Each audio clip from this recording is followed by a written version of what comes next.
C'est de cette ville portuaire que partent plus de 40% des exportations du pays, dont la très lucrative cocaïne à destination des États-Unis.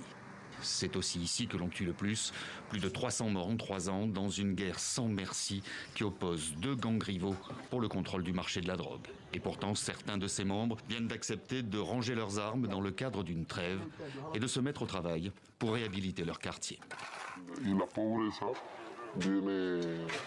C'est la pauvreté qui entraîne la violence. Il y a des extorsions, des vols. Pourquoi? Parce que les habitants de Buenaventura n'ont pas la possibilité de travailler, puisque tous les travailleurs viennent d'autres villes. Dans ces quartiers, plus d'une personne sur 4 est au chômage. Lutter contre cette pauvreté est bien le principal défi que s'est lancé le nouveau président élu il y a 1 an, premier président de gauche de l'histoire du pays. Lui, l'ancien membre d'une guérilla d'extrême gauche, vient de lancer un programme particulièrement ambitieux, baptisé Paix totale.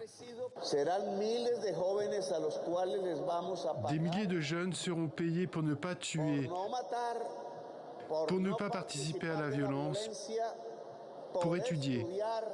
Nous allons les aider à entrer au service national d'apprentissage public. Et c'est justement ce que réclament les membres de ces gangs, de l'argent pour la santé et l'éducation, et moins de militaires dans les rues. Ils sont un peu plus de 200 sur les plusieurs milliers qui composent ces groupes armés à avoir accepté ce programme au terme de négociations avec le gouvernement, ce qui peut paraître une goutte d'eau dans un océan de violence et qui rend cette trêve particulièrement fragile. Abandonner les armes n'est pas envisagé pour le moment au sein de notre organisation. Ce n'est pas possible. Pourquoi? Parce que nous avons trop de groupes rivaux autour de nous. Et ces gangs exigent maintenant l'adoption de façon formelle de toutes les avancées obtenues lors des discussions de paix avec le gouvernement.